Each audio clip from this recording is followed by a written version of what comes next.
మాధవ్ గారు చాలా వరకు వాయిస్ సరిగా లేకపోయింది, నేను సరిగా వినలేకపోయినాను. ఉన్న దాంట్లోనే నేను విన్నంత వరకు నేను చెప్పేది ఏమంటే, రాజ్యాంగబద్ధమైన అత్యున్నతమైన పదవిలో ఉన్నవారు స్పీకర్. మనం అసెంబ్లీని ఒక దేవాలయం అనుకుంటే దాదాపు స్పీకర్ని ఒక దేవునిలాగా భావించే ప్రజాస్వామ్య వ్యవస్థ మనది. ఈరోజు స్పీకర్ గారు మాట్లాడిన మాటలు ఎట్లున్నాయంటే, సీప్ లిక్కర్కు ఎక్కువ, స్వీపర్కు తక్కువ. అనంతపురం జిల్లాలో స్వీపర్లు కూడా మంచి లాంగ్వేజ్ని, ఈయనకంటే మంచి లాంగ్వేజ్ని మాట్లాడతారు. ఈ స్పీకర్ మాట్లాడిన మాటలు 100% సీప్ లిక్కర్కు ఎక్కువ, స్వీపర్కు తక్కువగా ఉంది. ఆయన లాంగ్వేజ్ని మార్చుకోవాల్సిన అవసరం ఉంది. మా వాళ్ళను దొంగలు అనే మాటను మాట్లాడితే, చంద్రబాబు నాయుడు గారు గతంలో అసెంబ్లీకి రాకుండానే జీతం తీసుకున్నాడు 2-3 సంవత్సరాలు.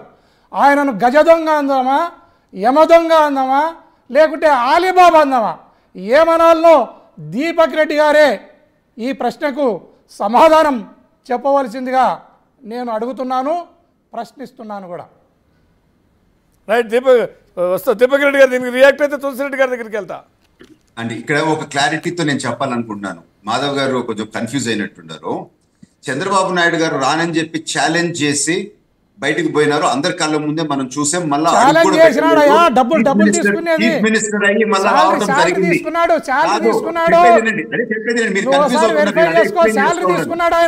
మీరు ఎక్కడ కన్ఫ్యూజ్ అవుతున్నారో నేను అదే ఎక్స్ప్లెయిన్ చేస్తున్నాను. వెనకాల ఉండి జగన్మోహన్ రెడ్డి గారు సంతకాలు పెట్టిపోయిన పరిస్థితి లేదు. ఇక్కడ డిఫరెన్స్ మీరు అర్థం చేసుకోండి. మీరు సభ లోపలికి రాకుండా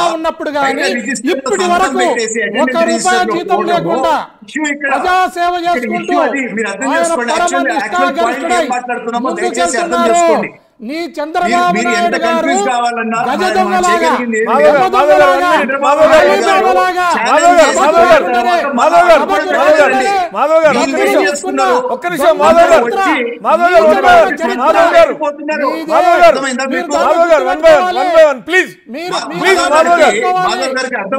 లేదు.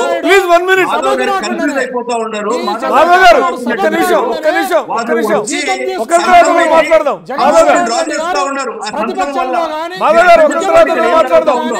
ఇప్పటి వరకు నయా పైసా జీతం లేకుండా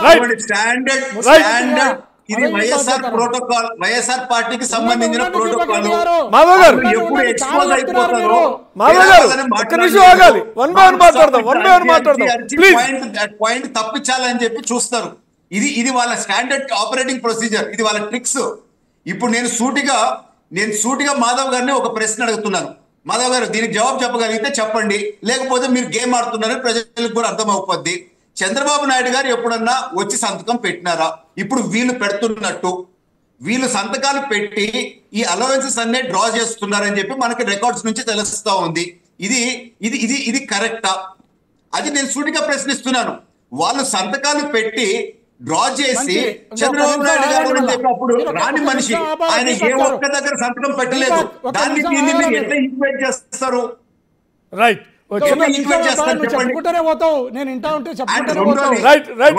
దీపక్ రెడ్డి గారు అడుగుదాం. దీపక్ రెడ్డి గారు ఒక్క నిమిషం అడుగుదాం. దీపక్ రెడ్డి గారు మీరు అడిగిన ప్రశ్నకి ఎందుకంటే అది కాన్స్టిట్యూషనల్ చైర్. మీరు ఆ విధంగా మాట్లాడతాము చాలా తప్పు. రేపు మీ మీద కేసు కూడా రావచ్చు, మిమ్మల్ని దీని మీద ప్రాసిక్యూట్ కూడా చేయొచ్చు. మీరేమన్నా జైలుకు పోవాలనే ఉద్దేశంతో కావాలని మాట్లాడుతున్నారో నాకు తెలీదు. ఒక స్పీకర్ పదవిలో ఉండే